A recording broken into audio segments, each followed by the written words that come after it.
মালতী মা, ও মালতী মা, বাড়িতে আছিস? একবার বাইরে আয়। হ্যাঁ মালতী মা, একবার বাইরে বেরিয়ে আয় তো। আরে এটা তো বাবা মার মতন গলার আওয়াজ মনে হচ্ছে, যাই একবার বাইরে গিয়ে দেখি।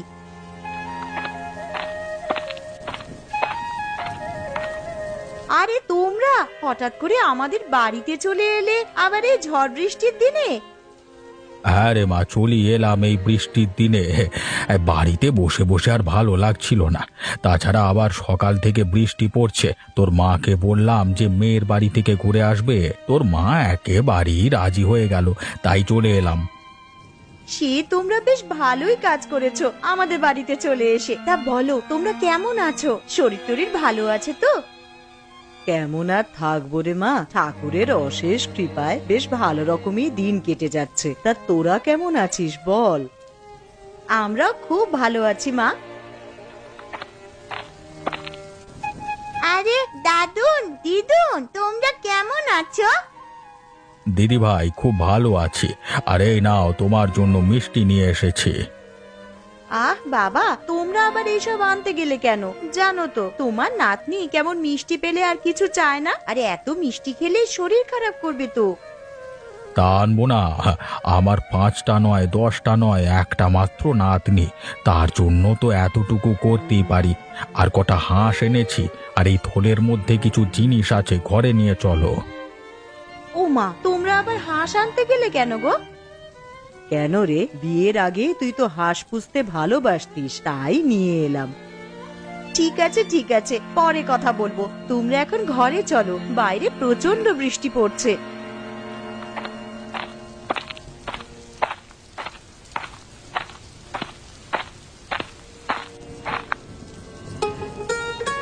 বাবা, ও বাবা, ওঠো গো, একটা সুখবর আছে।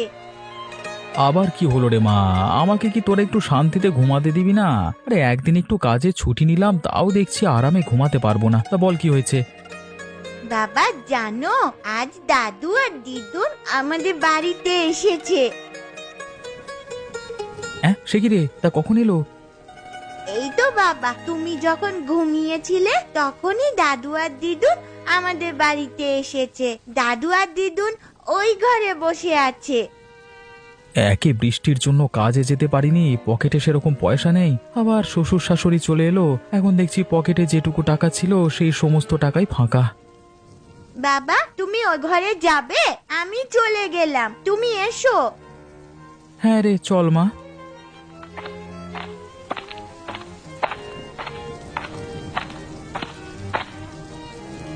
আরে এই তো জামাই চলে এসেছে। তা বাবা মা, আপনারা কেমন আছেন বলুন? আর আসতে কোনো অসুবিধা হয়নি তো? না না জামাই বাবা, সেরকম কোনো অসুবিধা হয়নি। তা আপনারা যখন আমাদের বাড়িতে চলে এসেছেন, 1 সপ্তাহ না কাটিয়ে যেতে দেব না, কিন্তু না হলে আমি কিন্তু ছাড়বো না। হ্যাঁ, আচ্ছা বাবা, সে এখন দেখা যাবে। না মা, দেখা যাবে বললে তো হবে না। জামাই যখন একবার বলেছে তখন তোমাদেরকে এই কথা রাখতেই হবে। আর কি গো শুনছো, আর তুমি একবার রান্নাঘরে এসো তো, কিছু কথা আছে।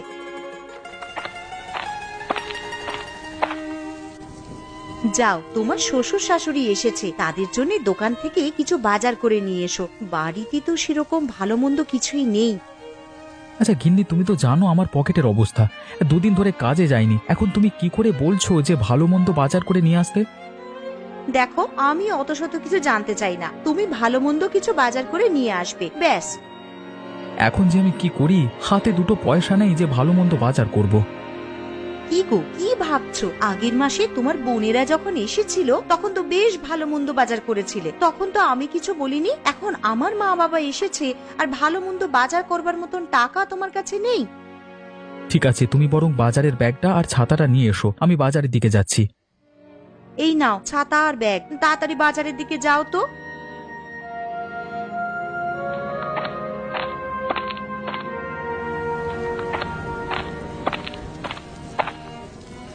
হ্যাঁ রে মালতী, জামাইকে দেখলাম হাতে ব্যাগ নিয়ে মাথায় ছাতা দিয়ে বাজারের দিকে যাচ্ছে। তুই এই বৃষ্টির দিনে ওকে বাজারে কেন পাঠালি রে?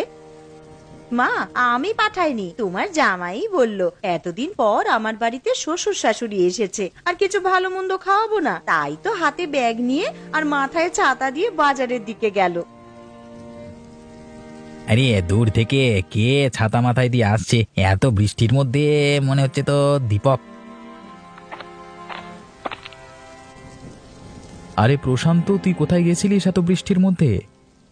এই যে দেখ না দীপক, বাড়িতে কুটুম এসেছে, তার জন্য বাজারে এসেছিলাম মাছ কিনতে, কিন্তু কাঁচা সবজি বাদে কিছুই বাজারে পেলাম না।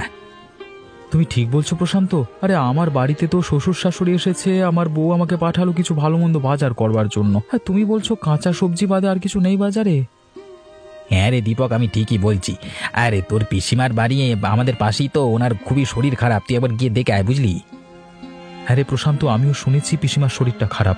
দেখতে যাবো করে আর যাওয়া হয়নি, মানে যেতে হবে বুঝলি। হ্যাঁ তুই যা, আর বাজারে তো ভালো মন্দ কিছু বসেনি, তুই একবার পিসিমার বাড়ি ঘুরে যা, বুঝলি? ঠিক আছে, আমি এখন আসছি। একবার বাজারে গিয়ে কাঁচা সবজি কিছু কিনি, তারপর পিসিমার বাড়িতে গিয়ে একবার পিসিমাকে দেখে আসবো।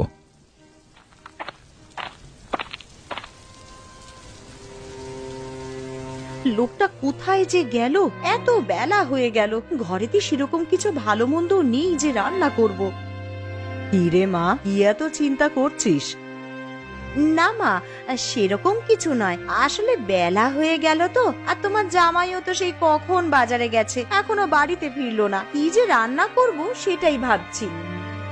সে নিয়ে তুই অত চিন্তা করিস না, বাইরে এত বৃষ্টি পড়ছে দেখতেই তো পাচ্ছিস। হয়তো জামাই আমার বাজার করতে গিয়ে কোথাও আটকে গেছে এই বৃষ্টির জন্য।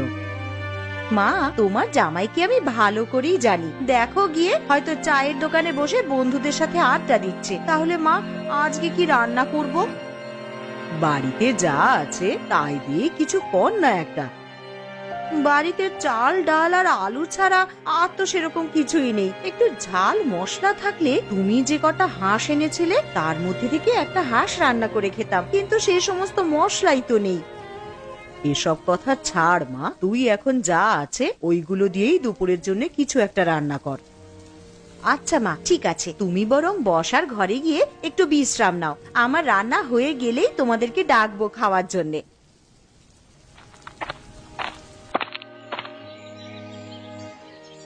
শম্পা বৌদি, আরে ও শম্পা বৌদি, শুনতে পাচ্ছো? বাড়িতে আছো তোমরা?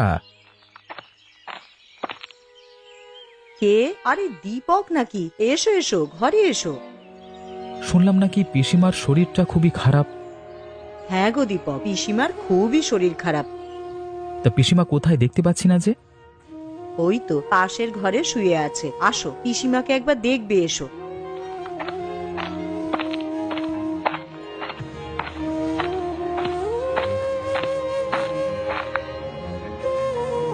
পিসিমা, ও পিসিমা, কেমন আছেন? কেমন আর থাকবো বাবা, উপরওয়ালা কবে যে আমাকে নিয়ে যাবে আমি সেইটার জন্যই শুধু অপেক্ষা করছি। এরকম কথা বলতে নেই পিসিমা। দেখো না দীপক, এই যেদিন থেকে শরীরটা একটু বেশি খারাপ হয়েছে সেদিন থেকে সমানে বলে যাচ্ছে যে কবে আমাকে নিয়ে যাবে ওপরওয়ালা। আচ্ছা বৌদি, দাদা তো শহরের বাইরে কাজে আছে, তা দাদাকে চিঠি পাঠিয়ে বলেছো যে পিসিমার শরীর খারাপ? হ্যাঁ দীপক, আমি কালকেই চিঠি পাঠিয়েছি, তবে তোমার দাদাকে ছুটি দেবে কিনা তা বলতে পারছি না। কেন ছুটি দেবে না? কর্মচারীদের ভালো মন্দ তো কোম্পানি দায়িত্ব নেবে, তাই না? আচ্ছা দীপক, একটা কথা বলবো, রাখবি? হ্যাঁ বলো পিসিমা। মরার আগে আমার একটা ইচ্ছে ছিল যে হাঁসের মাংস খাবো, তুই কি আমায় করে খাওয়াবি রে? অবশ্যই পিসিমা, খাওয়াবো না কেন? পিসিমা ভাইপোর কাছ থেকে এতটুকু আবদার করেছে, আর ভাইপো সেটা করবে না? আমি কালই তোমার জন্য হাঁসের মাংস রান্না করে নিয়ে আসবো। আচ্ছা দীপক, ঠিক আছে। তাহলে আজকের মতো আসি বৌদি। হ্যাঁ, বেলা গড়িয়ে দুপুর হয়ে গেল, এবার বাড়ির দিকে যেতে হবে। দুপুরে দুমুঠো খেয়ে গেলে হতো না? না গো বৌদি, বাড়িতে আমার শ্বশুর শাশুড়ি, আমার বউ সবাই মিলে আমার জন্য অপেক্ষা করছে। আমি আজকের মতো আসছি, হ্যাঁ, আবার পরে একদিন এসে খাবো।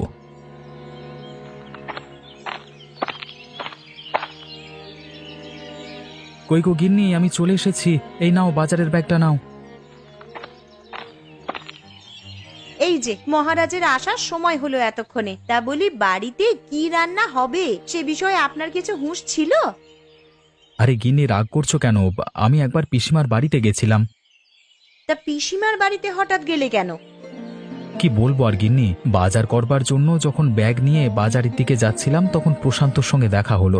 আর প্রশান্তই বলল যে তোর পিসিমা নাকি খুবই অসুস্থ, তাই একবার গেছিলাম ওনাদের বাড়ি আর কি। তা গিয়ে কি দেখলে? ভালো আছে পিসিমা? দেখে তো মনে হলো শরীর প্রচন্ডই খারাপ। আর পিসিমা আমার কাছে একটা আবদার চেয়েছে। পিসিমা আবার কি আবদার করেছে গো তোমার কাছে? বলেছে যে আমাকে একদিন হাঁসের মাংস করে খাওয়াবি। আমি বলেছি কেন খাওয়াবো না। ঠিক আছে, তাহলে আমার মা যে কটা হাঁস এনেছে তার মধ্যে থেকে একটা কেটে রান্না করে পিসিমাকে দিয়ে আসবে। তা কবে পিসিমাকে করে খাওয়াবে হাঁসের মাংস? কাল কি করে খাওয়াবো, কারণ শয্যাশায়ী মানুষ আমার কাছে আবদার করেছে, না খাওয়াতে পারলে আমারই খারাপ লাগবে। তাহলে আজ রাতেই বরং হাঁসের মাংস রান্না করে রাখি, কাল সকাল সকাল উঠে তুমি পিসিমার বাড়িতে গিয়ে দিয়ে আসবে। ঠিক আছে গিন্নি, সে না হয় করবো। তুমি এখন আমাকে গামছাটা দাও তো, আমি এখন স্নান করে আসি। এসে খেতে দেবে, খিদের জ্বালায় পেটে ছুঁচো ডন দিচ্ছে আমার। এই নাও গামছা, তুমি স্নান করে এসো, আমি খেতে দিচ্ছি।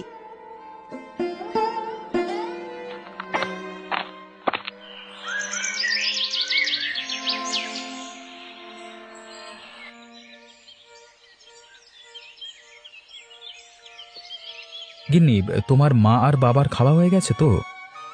হ্যাঁ গো, মা বাবার খাওয়া হয়ে গেছে, আর মেয়েটারও খাওয়া হয়ে গেছে। ওরা তিনজনে মিলে এখন ঘুমাচ্ছে। দীপক, আরে ও দীপক, আছিস নাকি বাবা ঘরে? আরে দেখো, তোমার নাম ধরে কে যেন বাইরে থেকে ডাকছে মনে হচ্ছে। আরে হ্যাঁ তো, এটা তো পিসিমার গলার স্বর বলে মনে হচ্ছে, কিন্তু উনি তো শয্যাশায়ী, উনি আমার বাড়িতে কি করে আসবেন? কিন্তু এটা তো পিসিমার গলার আওয়াজই মনে হচ্ছে গো। আচ্ছা চলো বাইরে গিয়েই দেখি। আরে পিসিমা, তুমি এখানে কি করে এলে? আরে তোমার তো প্রচন্ড শরীর খারাপ, তুমি তো দাঁড়াতে পর্যন্ত পারো না।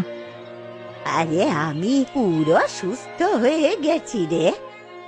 কিন্তু আমি দুপুরবেলায় গিয়ে তো দেখলাম তুমি বিছানায় শুয়ে আছো, তো এখন কি করে ভালো হয়ে গেলে? সবই উপরওয়ালার ইচ্ছা রে বাবা। তা তুমি আমাদের বাড়িতে এলে বৌদি কিছু বলেনি তোমায়? না না, কিছু বলেনি আমায়। তোমার বৌদি শুধু বলল যে সাবধানে যাবেন, আর দীপক হাঁসের মাংস খাওয়াবে বলল, তাই আর লোভ সামলাতে না পেরে চলেই এলাম। তা আপনার ভাইপো তো কালকেই আপনার বাড়িতে মাংস রান্না করে দিয়ে আসতো। কালকে যদি আমি আর না থাকি তাহলে তো আমার আর শেষ আশা পূর্ণ হবে না, তাই চলে এলাম আর কি। আর এসেছি যখন, আমি নিজের হাতেই তোমাদেরকে রান্না করে খাওয়াবো। এ তো খুব ভালো খবর। তা পিসিমা, তুমি রান্না করতে পারবে তো? কেন পারবো না রে, মালতী তো আছে, ও আমাকে একটু সাহায্য করে দেবে।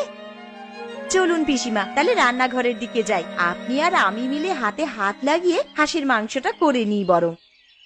হ্যাঁ বৌমা, চলো।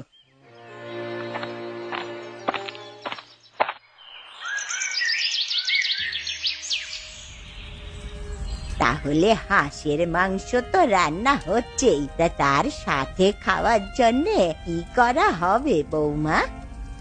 কি আর করবেন পিসিমা, তাহলে রুটিটাই বানানো যাক। হাঁসের মাংসের সাথে বেশ ভালোই লাগবে খেতে। হ্যাঁ মা, তুই ঠিকই বলেছিস, হাঁসের মাংসের সাথে রুটিটা একদম জমে যাবে। কিন্তু পিসিমা, একটা অসুবিধা আছে। কি অসুবিধা বৌমা? আসলে আপনার ভাইপো হাঁসের মাংস খায় না। কে খায় আর কে না খায় সে দেখাই যাবে খেতে বসে। এখন রান্নাটা আগে করে নি। আরে বেয়ান, রান্নাটা যা করেছেন না, গন্ধেতেই তো অর্ধেক পেট ভর্তি হয়ে গেল। আমার এদিকে রুটি করা হয়ে গেছে। ও পিসিমা, আপনার কত দূর? আমারও এইদিকে প্রায় হয়েই এসেছে। বৌমা, তুমি বরং ওদেরকে নিয়ে গিয়ে খেতে বসাও, আমি খাবারগুলো নিয়ে যাচ্ছি। ঠিক আছে পিসিমা, তবে সাবধানে। কিন্তু আমার জন্য আলাদা করে কিছু তরকারি করনি? না, তোর জন্যে আর কিছু আলাদা করে করা হয়নি। হাঁসের মাংসের ঝোল দিয়েছি, ওই দিয়েই রুটিটা খা।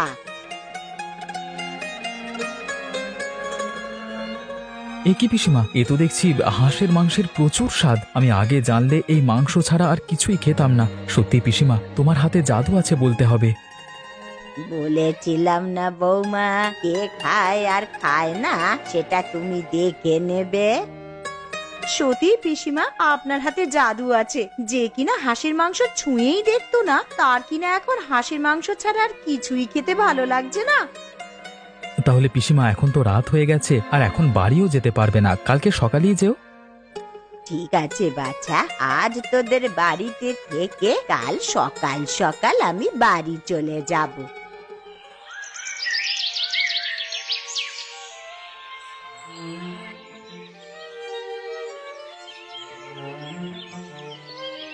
ও বাবা, চোখটা বন্ধ করতে না করতে ভোর হয়ে গেল। কখন যে রাতটা কেটে গেল টেরই পেলাম না।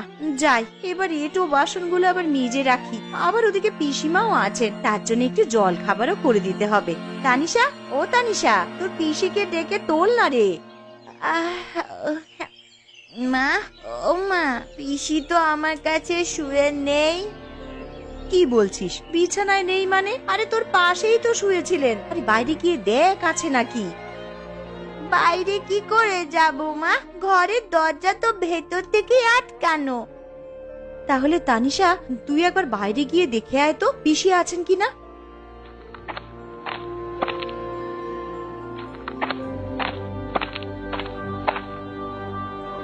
মা, পুকুর ঘাট, আমবাগান সবই তো দেখে এলাম, কই পিসিকে তো দেখতে পেলাম না। কি গো, শুনছো? আরে কই গো, তাড়াতাড়ি ওঠো, পিসি কোথায় যেন চলে গেছে, ঘরে নেই। তুমি গিয়ে একটু দেখো না। চলে গেছে মানে? কোথায় আবার যাবে? ঘরের দরজা তো ভেতর থেকেই বন্ধ ছিল, পিসি দরজা দিয়ে বের হবে কি করে? এ কি সর্বনাশ হলো আমার! কই গো, তুমি একবার পিসিমাদের বাড়িতে গিয়ে দেখে এসো না, উনি বাড়ি চলে গেছেন কিনা। হ্যাঁ হ্যাঁ, তুমি ঠিকই বলেছ, আমি একবার পিসির বাড়িতে গিয়ে দেখে আসি। আরে দূর থেকে ওটা কে যেন এদিকে আসছে, দেখে তো মনে হচ্ছে প্রশান্ত। যাই, একটু সামনে গিয়ে দেখি।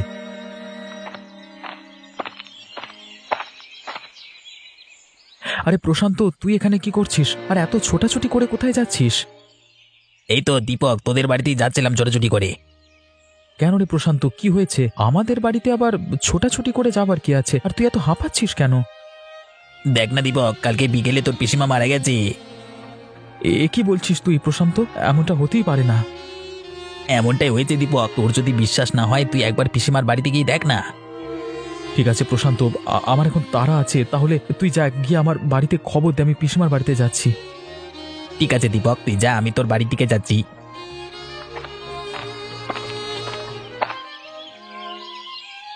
এ কি, বাড়ির সামনে এত ভিড় কেন? তাহলে প্রশান্ত যেটা বলেছে সেটা কি সত্যি?